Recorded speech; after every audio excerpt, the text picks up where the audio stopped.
Hi hello నమస్తే. మీరు చూస్తున్నారు ఎంబీబీఎస్ ఇన్ఫో ఛానల్. ఈరోజు మన టాపిక్ విదేశాల్లో చదివిన డిగ్రీ ఇండియాలో చెల్లుతుందా లేదా. దీని మీద రకరకాల ఊహాగానాలు, రకరకాల వీడియోలు, ఫేస్బుక్ చూసినా, ఇన్స్టాగ్రామ్ చూసినా, యూట్యూబ్ చూసినా, గూగుల్లో సెర్చ్ చేసిన రకరకాలుగా దీని మీద కామెంట్స్ వస్తున్నాయి.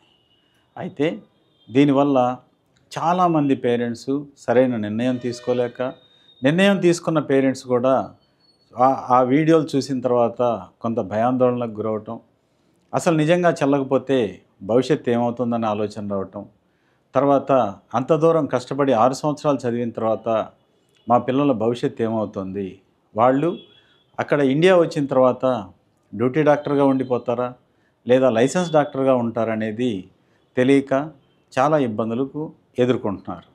అయితే వీటి మీద మీకు పూర్తి అవగాహన కల్పిస్తూ ఈ వీడియో చేయటం జరుగుతుంది. అయితే దీన్ని మనం ఎలా పరిష్కరించుకోవాలి, దీనికి ఏమైనా మార్గాలు ఉన్నాయా, లేదా ఎలా దీని గురించి మనం పూర్తిగా తెలుసుకోవాలనే దాని మీద నేను ఇప్పుడు మీకు పూర్తి వివరాలు తెలియచేస్తాను. అయితే ఫస్ట్ మా దగ్గరికి వచ్చే పేరెంట్స్ మమ్మల్ని అడుగుతున్న ప్రశ్న ఏంటంటే, ఏదో గవర్నమెంట్ ఏదో రూల్స్ మార్చిందంట కదా, ఆ రూల్స్ ప్రకారం మీరు చెప్పే కంట్రీ ఉంటుందా, లేదంటే అక్కడ ఏమైనా ఇబ్బందులు ఎదుర్కొంటామా, తర్వాత దాన్ని మేము ఎలా నమ్మాలి అని అడిగినప్పుడు నేను సూటిగా వాళ్ళని ప్రశ్నిస్తున్నాను అన్నమాట. సార్, మీరు ఎలా నమ్మాలని నన్ను అడిగితే నాకు అనుకూలంగా ఉన్న కంట్రీ చెప్తానండి, దాన్ని బట్టి మీరు నిర్ణయం తీసుకుంటారు. అలా కాకుండా ఫస్ట్ 2021 ముందు విదేశాల్లో ఎంబీబీఎస్ వేరు, 2021 తర్వాత విదేశాల్లో ఎంబీబీఎస్ వేరు. ఇది ఖచ్చితంగా జరుగుతున్న పనండి. ఏం మారినాయి అంటే 2021 నవంబర్ 18వ తారీఖు మన ఎన్ఎంసి నేషనల్ మెడికల్ కమిషను ఒక గెజెట్ రిలీజ్ చేసిందండి. ఓకేనండి. ఇది మీరు క్లియర్గా ఎన్ఎంసి వెబ్సైట్లోకి వెళ్తే for foreign students for study abroad అని క్లియర్గా దాంట్లో ఇచ్చాడండి. దాన్ని మీరు కనుక పరిశీలిస్తే దాంట్లో చాలా ఇంపార్టెంట్ పాయింట్స్ వాళ్ళు తెలియజేశారు. సార్ ఏం తెలియజేశాడు? ఫస్ట్ వన్, విదేశాల్లో మీరు వెళ్ళే యూనివర్సిటీలో అక్కడ 54 నెలల పాటు ఖచ్చితంగా ప్రైమరీ ఎడ్యుకేషన్ ఉండాలి.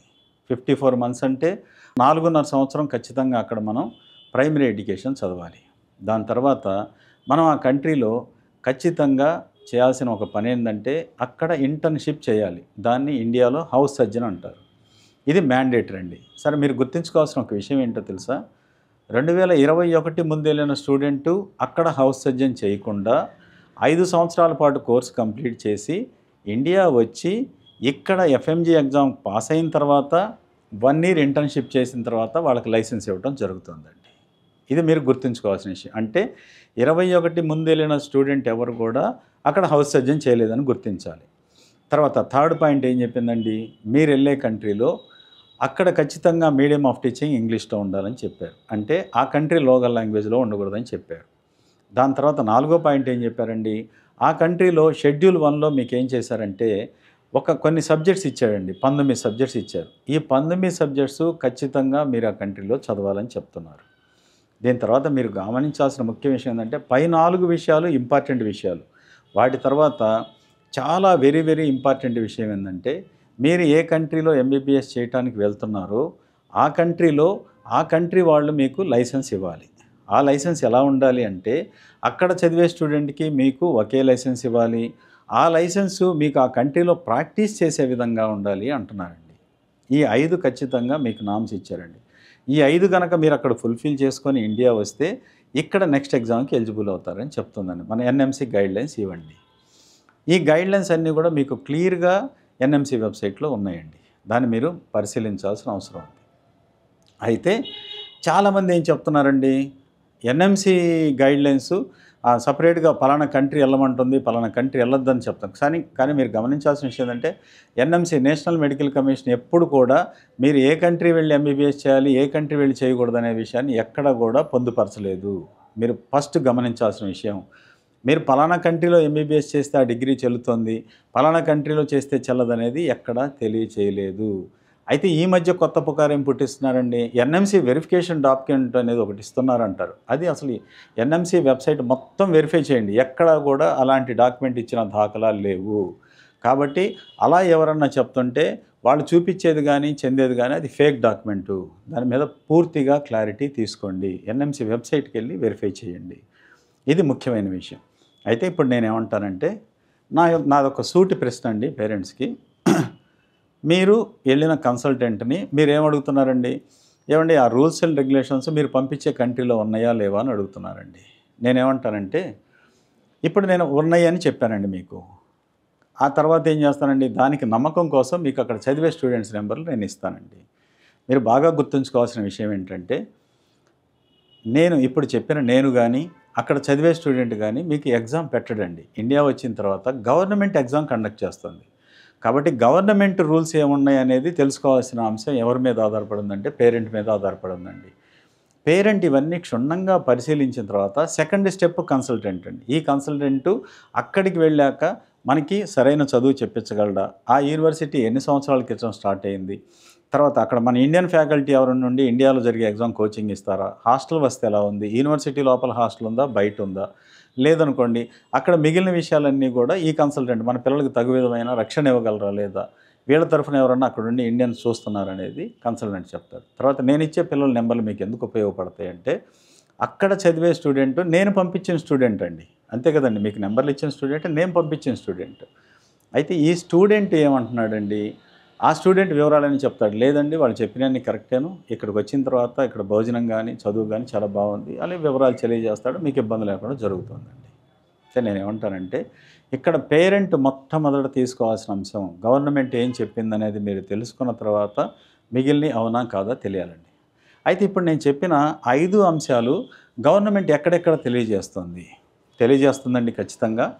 ఎలా తెలియజేస్తుందంటే, ఫస్ట్ మీరు చూడాల్సిన అంశం ఏంటంటే, ఎఫ్ఎంజీఈ రిజల్ట్ 2024 అని కనుక మీరు గూగుల్లోకి వెళ్ళి సెర్చ్ చేస్తే కంట్రీ యూనివర్సిటీ వైజ్ పర్ఫార్మెన్స్ అని చెప్పి నేషనల్ బోర్డ్ ఆఫ్ ఎగ్జామినేషన్లు కండక్ట్ చేసిన మొత్తం పీడిఎఫ్ అంతా మీకు ఓపెన్ అవుతుందండి. దాంట్లో ఇప్పటి వరకు ఏ స్టూడెంటు ఎంతమంది ఆ కంట్రీ నుంచి వచ్చారు, తర్వాత వాళ్ళు ఎంతమంది ఎగ్జామ్ రాశారు, ఎంతమంది క్వాలిఫై అయ్యారు అనేది వెరీ క్లియర్గా దాంట్లో ఉంటుందండి. చూడండి, ఇది మీరు ఫస్ట్ గమనించాలి. అయితే ఈ రిజల్ట్ ఎప్పుడుదండి, 2019లో వెళ్ళి 24 వచ్చినోడిది గుర్తుపెట్టుకోండి. 2019లో ఆ కంట్రీ వెళ్ళి 24లో ఇండియా వచ్చిన వాళ్ళది రిజల్ట్ అండి. 2021 తర్వాత వెళ్ళిన వాళ్ళకి ఇంతవరకు రిజల్ట్ రాలేదు. ఎప్పుడు వస్తుందండి, 27లో వస్తుంది మీకు, గుర్తుపెట్టుకోండి ఈ అంశం. అయితే ఆ రిజల్ట్ మనకి ఎందుకు పనికి వస్తుందంటే, ఆ యూనివర్సిటీ స్టాండర్డ్స్ని తెలియజేయడానికి పనికి వస్తుందండి. దాని తర్వాత మీరు గమనించాల్సిన ఇంకో ముఖ్యమైన విషయం ఏంటంటే, దీని గురించి మిగిలిన విషయాలు ఎవరు తెలియజేస్తారంటే, నేను ఒక వీడియో చూసి ఆశ్చర్యపోయానండి.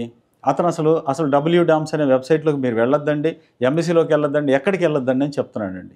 ఇది వెరీ వెరీ రాంగ్ అండి. దీని గురించి WHO వాళ్ళది ఒక వెబ్సైట్ ఉంటుందండి, WDAMS అని, www.wdoms.org అని. అది మీకు లింక్ డిస్ప్లేలో ఇస్తున్నానండి, ఒకసారి వెరిఫై చేయండి. ఆ యూనివర్సిటీ దాంట్లోకి వెళ్ళిన తర్వాత దాంట్లో వెరీ క్లియర్గా రాసి ఉంటుందండి, it is the machine of the world dictionary of medical schools to list all the medical schools in the world with accurate up to date and comprehensive information of each school అని very క్లియర్గా రాసి ఉంటుంది sir. గమనించండి ఆ విషయాన్ని. అప్పుడు మనం సెర్చ్లోకి వెళ్ళిన తర్వాత ఆ సెర్చ్లో మీరు ఒక కంట్రీ నేమ్ టైప్ చేస్తే ఆ కంట్రీలో ఉన్న యూనివర్సిటీస్ అన్నీ వస్తాయండి. దీంట్లో ఏం తెలియజేస్తాడో మనకంటే, మనం వెళ్ళే యూనివర్సిటీ గవర్నమెంట్దా ప్రైవేట్దా చూడండి, తర్వాత ఆ యూనివర్సిటీ ఎప్పుడు స్టార్ట్ అయింది, దాని తర్వాత ఆ యూనివర్సిటీలో లాంగ్వేజ్ ఇన్స్ట్రక్షన్ దేంట్లో ఉంది, అంటే ఇంగ్లీష్లో ఉందా కంట్రీ లాంగ్వేజ్లో ఉందా. దాని తర్వాత మీకు గమనించాల్సిన ఇంకో విషయం ఏంటంటే, ఆ యూనివర్సిటీకి తర్వాత కరికులం డ్యూరేషన్ ఎలా ఉంది చూసారా, 4 విషయాలు తెలియజేశారు. 5వ విషయం ఏంటో తెలుసా, మీరు దాంట్లో స్పాన్సర్ నోట్ కనుక క్లిక్ చేస్తే దాంట్లో వెరీ క్లియర్గా కెనడా, US, UK, తర్వాత వచ్చేసి మీకు న్యూజిలాండ్, ఆస్ట్రేలియా, ఈ 5 స్పీకింగ్ కంట్రీస్లో ECFMG ఎగ్జామ్ రాయటాను అంటే అక్కడ మనం ఫ్రీ పీజీ చేయడానికి ఎలిజిబిలిటీ ఉందా లేదనేది వాళ్ళు క్లియర్ కట్గా తెలియజేస్తారండి. గుర్తుపెట్టుకోండి సార్. అంటే ఇప్పుడు మీకు కొన్ని విషయాలు తెలిసినాయి, మనం వెళ్ళే యూనివర్సిటీ గవర్నమెంట్దా ప్రైవేట్దా, ఆ తర్వాత వచ్చేసి అక్కడ ఏ సంవత్సరంలో స్టార్ట్ అయింది ఆ యూనివర్సిటీ, నెక్స్ట్ వచ్చేసి లాంగ్వేజ్ ఇన్స్ట్రక్షన్ దేంట్లో ఉంది, కరికులం డ్యూరేషన్ ఎలా ఉంది, దాని తర్వాత వచ్చేసి 5 ఇంగ్లీష్ స్పీకింగ్ యూనిట్స్లో ఎలిజిబిలిటీ ఉందా లేదా అనేది వీళ్ళు మనకి తెలియజేస్తారు సార్. కాబట్టి ప్రాపర్గా ఆ వెబ్సైట్లోకి వెళ్ళి చెక్ చేయాలండి. రైట్ సార్, చెక్ చేశారు. కానీ ఇక్కడ వీడు లైసెన్స్ ఇస్తాడా ఇవ్వడనేది తెలియజేయలేదు సార్. దీనికి సంబంధించి మీరు చేయాల్సింది ఏంటంటే, మనకి ప్రతి కంట్రీలో కూడా ఇండియా నుంచి ఎంబసీ ఉంటుందండి. ఒక్క జార్జియాలో తప్పితే మిగిలిన అన్ని కంట్రీస్లో కూడా మీకు ఎంబసీ ఉంటుంది. జార్జియాలో ఎందుకు లేదంటే అక్కడ కేవలం మీకు 31 లక్షల మంది జనాభా ఉన్నారు, 37 మెడికల్ కాలేజీలు ఉన్నాయండి. కాబట్టి అక్కడ ఎంబసీ లేదు.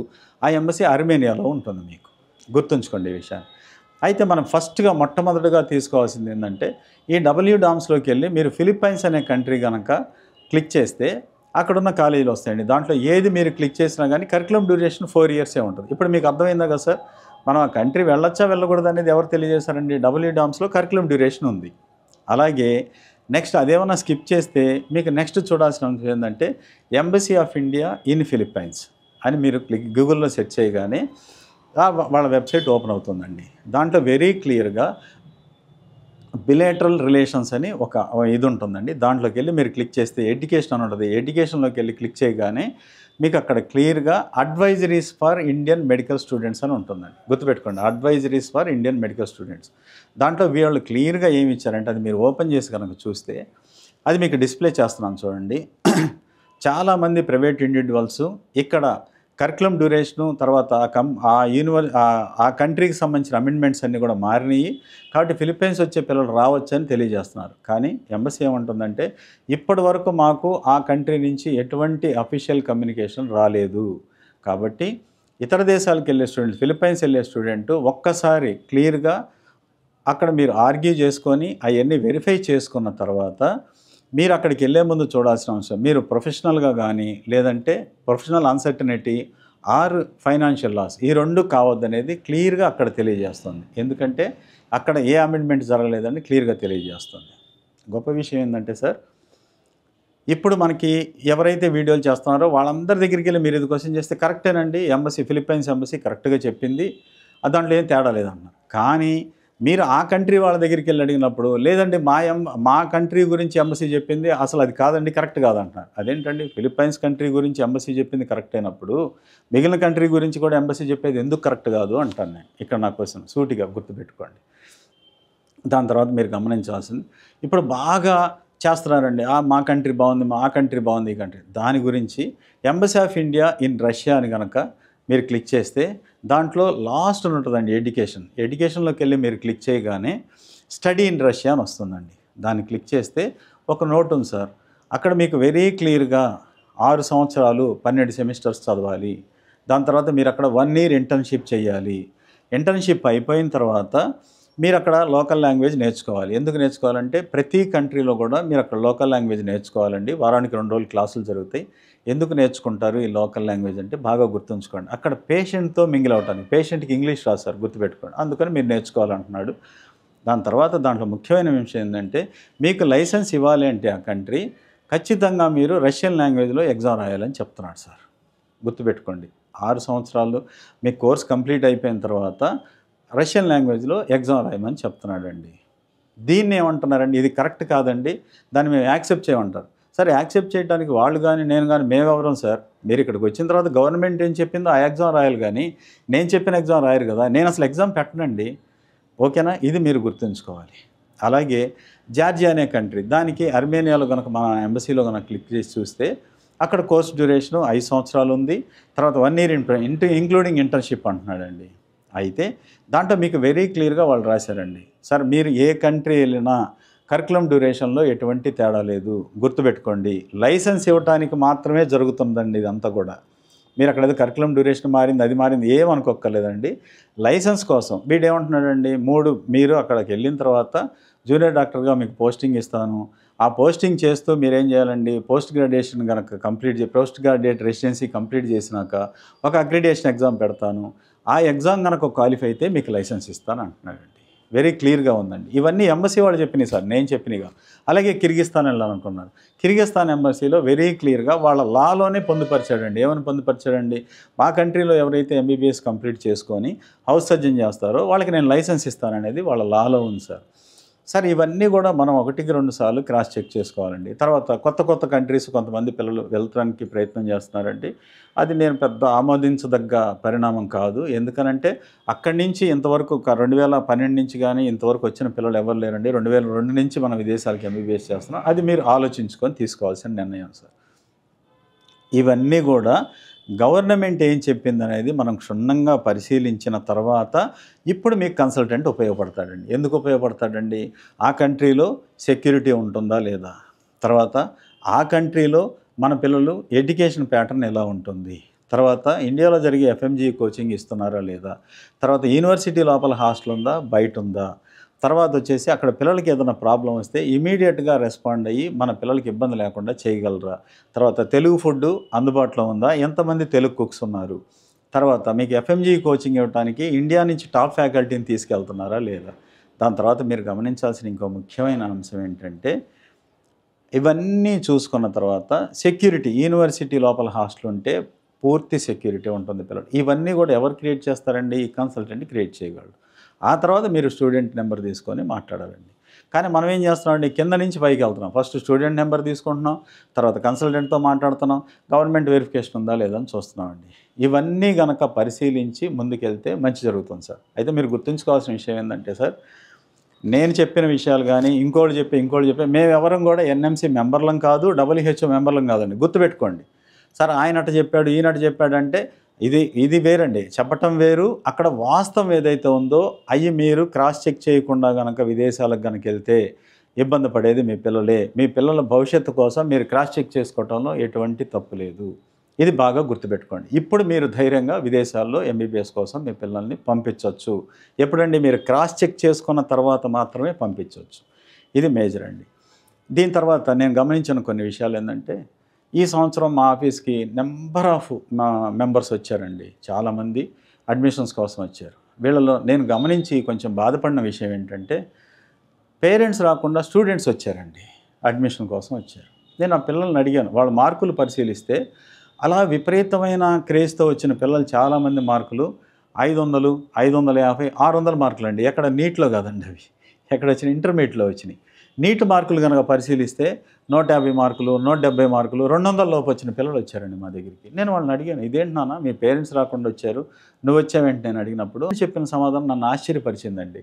ఆయన ఏమన్నాడంటే, సార్ ఫైనల్ డెసిషన్ నాదే సార్, మా పేరెంట్స్ ఏం లేదండి అని ఇలా స్టైల్గా చెప్పాడండి. అదేంటి తల్లిదండ్రులారా, నేను ఒక మంచి మాట చెప్తున్నానండి మీకు, గుర్తుపెట్టుకోండి సార్. మీ పిల్లల భవిష్యత్తు కోసం మీరు తీసుకోబోయే నిర్ణయంలో మీ పాత్ర కంపల్సరీగా ఉండాలండి.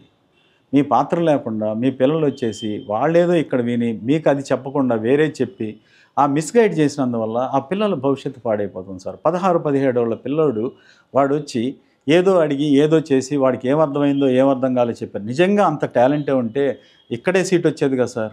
అది మీరు పరిశీలించండి ప్లీజ్. నేను మీ పిల్లల్ని తక్కువ చేసి మాట్లాడలేదండి. ఇక్కడ మీరు పరిశీలించండి. మీకు ఒక జాగ్రత్త చెప్తున్నాను, ఒక మంచి మాట చెప్తున్నాను. ఎందుకో తెలుసా? అలా పిల్లలు రావటం, వాళ్ళు ఏదో కంట్రీ అనుకోవటం, తర్వాత వాళ్ళు దాని గురించి ఏదో ఎక్స్పోజ్ చేయటం, దాన్ని మిస్గైడ్ చేయటం, ఇవన్నీ జరుగుతున్నాయి సార్. కాబట్టి మీరు ఒక అడ్మిషన్కి వచ్చేటప్పుడు తల్లిదండ్రులు, తర్వాత వాళ్ళతో పాటు మీకు ఎవరన్నా గైడెన్స్ ఇచ్చేవాళ్ళు లేదా స్టూడెంట్, వీళ్ళందరూ కలిసి వచ్చిన తర్వాత మీరు ఇంటికి వెళ్ళిన తర్వాత సరైన నిర్ణయం తీసుకుంటే మీ పిల్లలకి మంచి భవిష్యత్తు ఇవ్వగలరు సార్. అంటే మీ పిల్లలు తీసుకునే నిర్ణయంలో మీ పాత్ర ఉందండి. ఎందుకని ఇంత గట్టిగా చెప్తున్నానంటే 50% స్టూడెంట్స్ వచ్చారు సార్ మా దగ్గరికి. ఇంకా గొప్ప విషయం ఏంటంటే, నా దగ్గరికి వచ్చిన స్టూడెంట్స్లో గవర్నమెంట్ టీచర్స్ పిల్లలు కొంతమంది వచ్చారండి. వాళ్ళు అసలు నీట్ క్వాలిఫై కాకుండా నేను వెళ్తానండి విదేశాలకు అంటున్నాడు. సార్ తల్లిదండ్రులారా, మళ్ళీ మీకు ఒక అలర్ట్ చెప్తున్నానండి. నీట్ క్వాలిఫై కాకుండా విదేశాల్లో ఎంబీబీఎస్ చేస్తే ఆ సర్టిఫికేట్ ఇండియాలో చెల్లదు. వాళ్ళు ఇంకో మాట అంటున్నారండి, 5 ఇంగ్లీష్ స్పీకింగ్ కంట్రీస్లో నేను పీజీ చేస్తానంటున్నానండి. అంత మాత్రపోడైతే ఇక్కడే వచ్చేది కదా సార్ నీట్లో ర్యాంకు. ఇది గమనించండి. కాబట్టి ఇవన్నీ మనం పర్సూ చేసిన తర్వాత మనం ఆ కంట్రీలో కనుక ఎంబీబీఎస్ డిగ్రీ కనుక తీసుకుంటే మంచి జరుగుతుంది. ఈ విషయాలన్నీ నేను ఎందుకు మీకు తెలియజేస్తున్నానంటే, మీ బిడ్డల భవిష్యత్తు బాగుంటుందని, మంచి నిర్ణయాలు తీసుకుంటారని, మీరు స్వాగతిస్తారని ఒక మంచి హృదయంతో నేను ఇవన్నీ తెలియజేస్తున్నానండి. కాబట్టి మీకు ఈ విషయాల మీద ఏ విధమైన డౌట్ ఉన్నా లేదంటే వీటి గురించి ఏ రకమైన ఎంక్వైరీ కావాలన్నా, వీటికి సంబంధించిన డాక్యుమెంట్స్ ఏమి కావాలన్నా ఒక్కసారి డైరెక్ట్గా ఈ కింద కనపడుతున్న నెంబర్లకు గనక మీరు కాల్ చేసి మమ్మల్ని సంప్రదిస్తే మీకు ఖచ్చితంగా అన్ని రకాలుగా హెల్ప్ చేసి మీ పిల్లలకి బంగారు భవిష్యత్తు ఇవ్వటానికి మా వంతు తోడ్పాటు అందిస్తామని మనస్ఫూర్తిగా తెలియజేస్తున్నాను. Thank you all of you.